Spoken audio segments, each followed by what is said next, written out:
नमस्कार. Icon steel प्रस्तुत build icon या उपक्रमामध्ये आपल्या सगळ्यांचं मनापासून हार्दिक स्वागत. या उपक्रमामध्ये आपण अनेक इंजिनिअर्स आणि आर्किटेक्टशी गप्पा मारतो आहोत. त्यांचे अनुभव जाणून घेत आहोत आणि त्यांच्याकडनं मार्गदर्शन सुद्धा घेतो आहोत. आज या शृंखलेमध्ये आपण गप्पा मारणार आहोत नांदेड इथल्या सुमंत देशपांडे यांच्याशी. सुमंत देशपांडे सर गेल्या 33 वर्षांपासून नांदेडमध्ये सिव्हिल इंजिनिअर म्हणून काम करतायत. अनेक कामांचा अनुभव त्यांच्या गाठीशी आहे. विविध क्षेत्रातली कामं करत असताना त्यातले बारकावे त्यांनी लक्षात घेतले आहेत आणि या सगळ्या अनुषंगाने आज ते आपल्याशी गप्पा मारायला तयार झाले आहेत. सुमंत सर, नमस्कार. नमस्कार. आपलं मनापासून स्वागत आहे या उपक्रमात. जसं मी आत्ता म्हणाले, की तुम्ही गेल्या 33 वर्षांपासून नांदेडमध्ये काम करत आहात आणि सगळ्याच प्रकारची बांधकामाशी निगडीत असलेली कामं आपण हाताळली आहेत, ती यशस्वीरित्या पूर्ण केली आहेत. सिव्हिल इंजिनिअर म्हणून आपण जेव्हा काम करतो, तेव्हा अनेकांची स्वप्न साकार करण्याचं हे खरं म्हणजे काम असतं आणि जेव्हा त्याला मूर्त स्वरूप मिळतं, तेव्हा तो मिळणारा आनंद हा खरं तर शब्दांमध्ये, भावनांमध्ये मोजता येणारा नसतो. तो एक वेगळा आनंद असतो आणि अशा अनेक लोकांना आनंद देण्याचं सत्कर्म आपल्या हातून घडतंय आणि भविष्यात सुद्धा घडत राहणार आहे. पण आजच्या या गप्पांना सुरुवात करत असताना आम्हाला नेमकं हे सुरुवातीला जाणून घ्यायचं आहे, की आपण सिव्हिल इंजिनिअरिंग ही शाखा का निवडलीत? आणि त्यापूर्वी थोडंसं अगदी मागे जाऊन आपली शाळा कोणती होती, कॉलेज कोणतं होतं आणि काय प्रेरणा होती हे सगळे शिक्षण घेण्याची? याविषयी आपण सुरुवातीला आमच्याशी बोलावं. मी तसा नांदेडचाच आहे आणि नांदेडच्या गुजराती हायस्कूलमध्ये माझं शिक्षण झालं. हं. माझं 10वी पास आउट गुजराती हायस्कूलमधनं केलं आणि तिथून झाल्याच्यानंतर मग मी पॉलिटेक्निकला गेलो. मुळात मला सिव्हिलची काय माहिती नाही, अगोदरपासूनच आवड होती.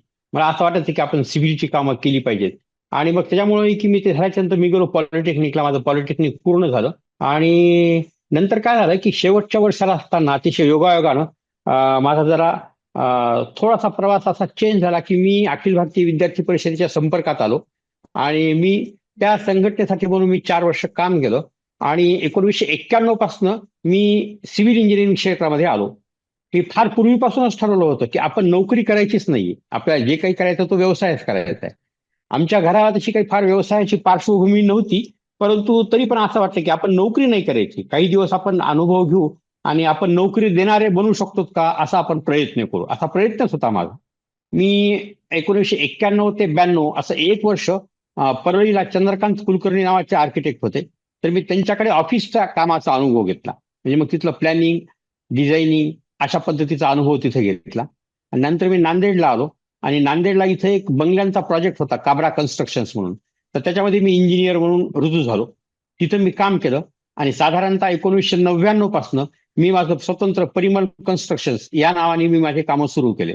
बेंगलोर डेव्हलपिंगची माझी प्रामुख्याने ती कामं होती. खूप छान प्रवास आहे सर तुमचा. म्हणजे आपण नोकरी न करता कोणाला नोकरी देणारे होऊ या उद्देशाने तुम्ही सिव्हिल इंजिनिअरिंग केलं आणि स्वतःचा व्यवसाय सुरू केला. स्वतःचा व्यवसाय सुरू केल्यानंतर आधी तुम्ही प्रॅक्टिस केली आणि अर्थातच मग स्वतंत्ररित्या कामाला जेव्हा तुम्ही सुरुवात केली, तेव्हा तुमचा पहिला प्रोजेक्ट तुम्ही जो केला असेल, त्या प्रोजेक्टच्या काही आठवणी आहेत का? असल्या तर त्या आम्हाला कृपया सांगा. हो, पहिल्यांदा मी एक 7 बंगल्यांचा प्रोजेक्ट केला होता हं. आणि आपल्या आपल्या कल्पनेप्रमाणे ड्रॉइंग बनवणे, त्याचे काय चांगले एलिव्हेशन्स करता येतील का ते घेतलं.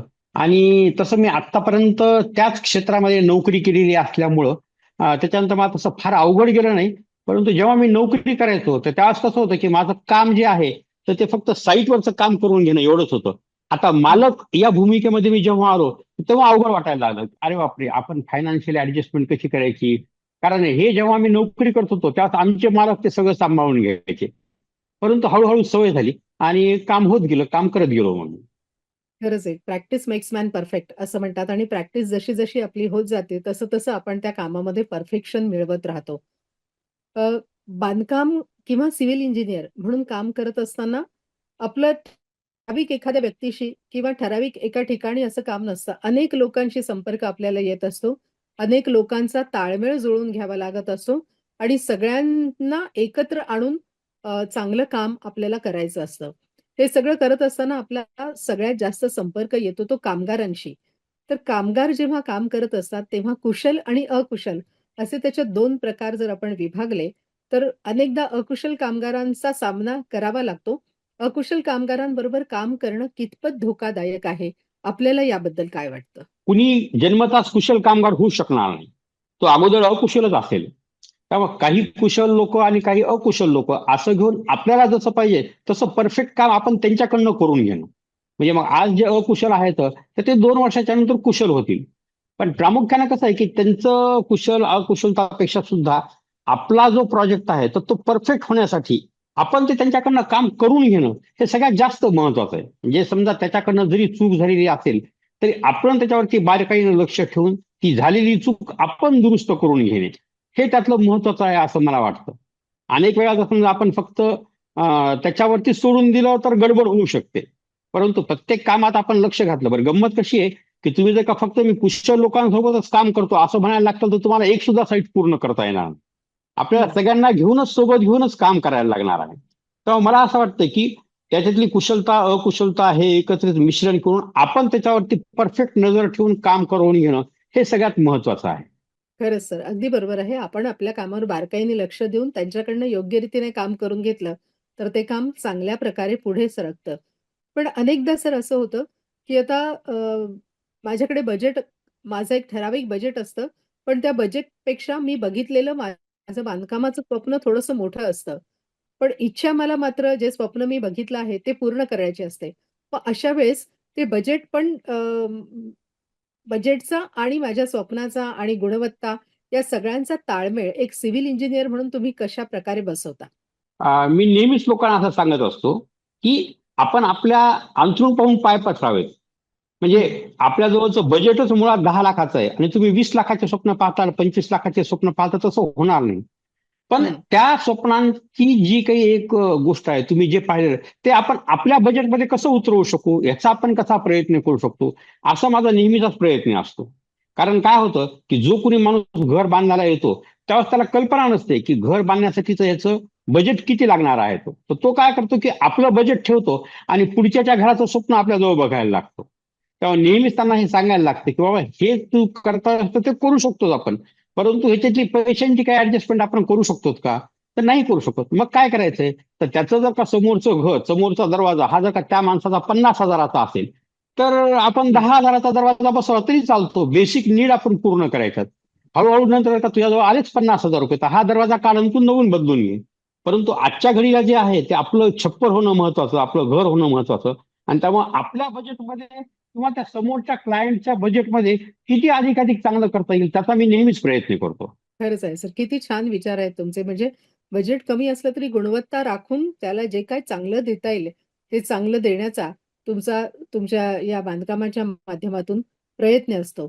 सर आणखीन एक गोष्ट अशी आहे, की आता हल्ली म्हणजे मला तंत्रज्ञानाचा मला वापर काय वाटतं माहिती काय, की एखाद्या एखाद्या माणसाच्याकडे जो पैसे खूपच कमी आहेत, म्हणून त्याला घरात राहण्याचा अधिकार नाही असं नाहीच आहे ना.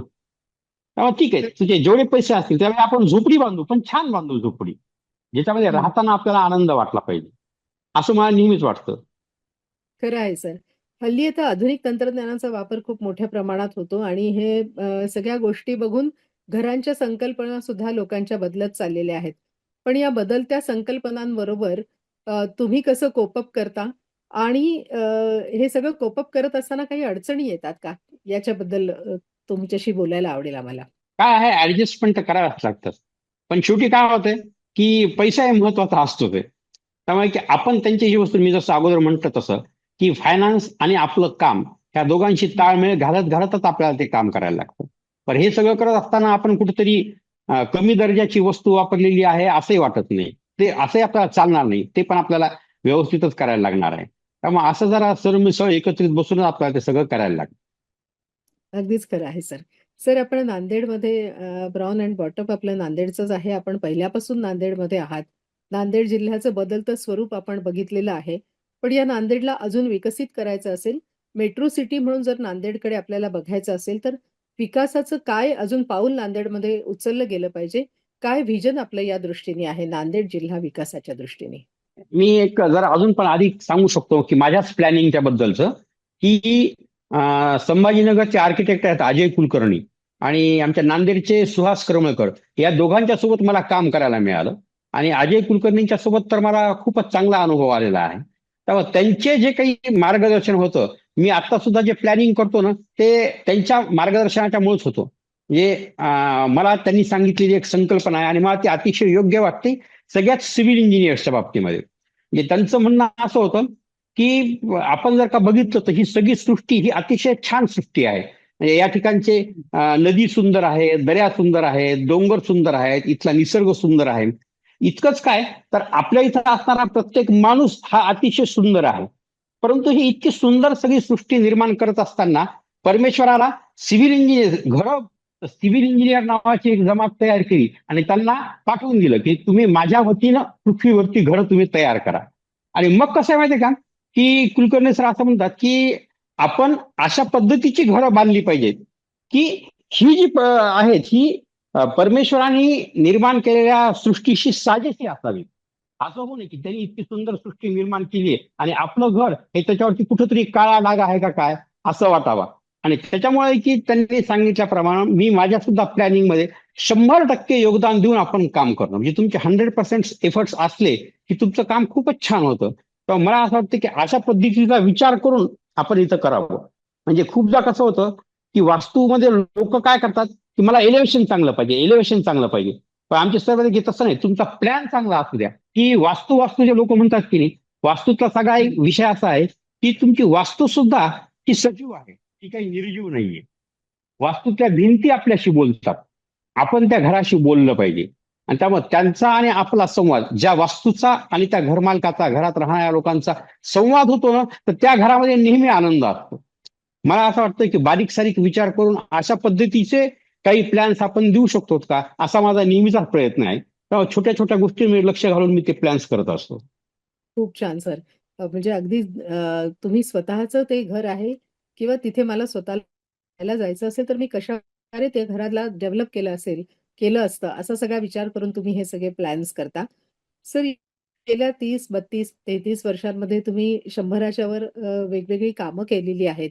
या सगळ्या कामांमध्ये तुम्हाला सगळ्यात जास्त आवडलेला आणि ज्याला आपण आयकॉनिक प्रोजेक्ट म्हणू, असा तुमचा कुठला प्रोजेक्ट आहे? मॅडम हा हा जरा अवघड प्रश्न आहे बरं का. म्हणजे तुम्हाला सांगू का मी की एखाद्याला समजा आईला असं विचारलं की तुला कुठलं लेकरू आवडतं, ती काय सांगेल? तिला सगळेच लेकरं आवडत असतात. हं. तसंच माझा की एका खोलीचा बांधलेला प्रोजेक्ट आणि मी खूप मोठं बांधलेलं एखादं मंगल कार्यालय किंवा मी एखादं हॉस्पिटल तर ते सुद्धा मला तेवढंच आवडतं. तर मी तुम्हाला असं सांगू शकणार नाही की माझा कुठला प्रोजेक्ट आहे. परंतु एका एका खोलीचा सुद्धा मला प्रोजेक्ट खूप आवडतो आणि मी त्याच्यामध्ये तितकंच समरसून काम करतो. म्हणजे तुमचं आहे की G+4 ची बिल्डिंग असो का ग्राउंड फ्लोअरवरचं संडास बाथरूम आणि किचन आणि हॉल असो, 1 RKचं घर असो, मला तितकेच काम करताना मला तितकाच आनंद येतो आणि तितकीच मी मजा घेतो. खूपच छान सर. समरसून काम करणाऱ्या व्यक्तीचं असंच असतं, की त्याला प्रत्येक आपलं काम हे छानच वाटतं आणि ती व्यक्ती ते प्रत्येक काम मनापासून करते. पण ही सगळी कामं करत असताना कधी कुठली काही अडचण आली आहे का? आणि अडचण आली असेल तर तुम्ही त्यावर कशी मात केली? हा अडचणी मात्र बऱ्याच वेळेस येतात. म्हणजे कधी कधी काय होतं की त्यांची वास्तुशांतीची तारीख निघालेली असते आणि आपलं फिनिशिंगचं काम बाकी असतं. मग अशा वेळेस आपण ते थांबतो, तिथं आपण थांबतो, रात्र रात्र थांबतो, ते काम करून देतो. तो माणूस तेव्हा खुश होतो. पण नंतर त्याच्यामधल्या काही काही गोष्टी जर का राहिलेल्या असतील तर त्या करेक्शन करायला थोडासा वेळ लागतो. खरं म्हणजे असं व्हायला नाही पाहिजे. परंतु होतं माझ्याच्यानं. मी त्या चुका कशा दुरुस्त होतील असा जरा प्रयत्न करतो. बऱ्याच वेळेला काय होतं की आपलं सगळं ठरलेलं असतं आणि ऐन वेळेस त्यावेळेला की लेबर लोक येत नाहीत आणि मग की आपला चेहरा पाहण्यासारखा होतो. तर अशा अडचणी आहेत. हळूहळू आपण त्याच्यावरती मात करत जाऊ. खरंच आहे सर. अर्थात आणि अनुभव येत जातात आणि त्यातनं आपल्याला त्याचे सोल्युशन्स पण आपोआप मिळत जातात. जेव्हा आपण काम करतो, तेव्हा मगाशी जसं आपण म्हणत होतो, की बांधकामाचा मुख्य जो ढाचा आहे किंवा त्याचं आर-सी-सी जे स्ट्रक्चर आहे, ते स्ट्रक्चर खूप महत्त्वाचं असतं आणि ते चांगलं बांधलं गेलं गरजेचं आहे. या स्ट्रक्चरमध्ये स्टील खूप महत्त्वाची भूमिका पार पाडतं. मग ही सळई किंवा स्टील निवडत असताना तुम्ही त्याचे कुठले निकष वापरता आणि स्टीलची निवड करता? मुळात कसं व्हायला काय की मला खूप वेळेस असं वाटतं की स्ट्रक्चर जेव्हा आपण करत असतो ना तर तेव्हा काय आहे की स्ट्रक्चरल इंजिनियर जो आहे तर त्याच्याकडनंच आपण स्ट्रक्चर घ्यावं अशा मताचा मी आहे की आपण त्याच्याकडनं स्टील स्ट्रक्चर घेऊन त्या हिशोबाने काम करावं पहिली गोष्ट. दुसरी गोष्ट म्हणजे आहे जी आजकालच्या सगळ्या याच्यामध्ये आहे की आपलं जे स्टील आहे तर ते बऱ्याच वेळेला ओव्हर साईज येतं काही काही ठिकाणी, किंवा काही काही ठिकाणी ते अंडर साईज येतं. तर तसं नाही येतं, ते परफेक्ट साईजचं स्टील आपल्या इथं यावं, ही पण त्यामध्ये खूप महत्वाची गोष्ट आहे. दुसरा भाग असा आहे त्यातला, की अगोदर असं व्हायचं की स्ट्रक्चरल इंजिनियर नव्हते, किंवा इंजिनियर लावून घर बांधणे ही संकल्पनाच नव्हती. तो जो काही मिस्त्री बांधेल तर तेच खरं आहे, हं. अशा हिशोबाने आपले कामं चालायची. आता जसं जसं आपली सुधारणा होते आणि आता हळूहळू आपण पण सगळेजण शिक्षित होतो आहोत, मला असं वाटतं की त्या स्ट्रक्चरल वाल्याने जे काही दिलेलं स्टील आहे तर ते साईटवरती त्याच पद्धतीने बांधल्या जाते का, म्हणजे त्यांनी दिलेलं जे ड्रॉइंग आहे ते आपण त्याच पद्धतीने इम्प्लिमेंट तिथं करतो का.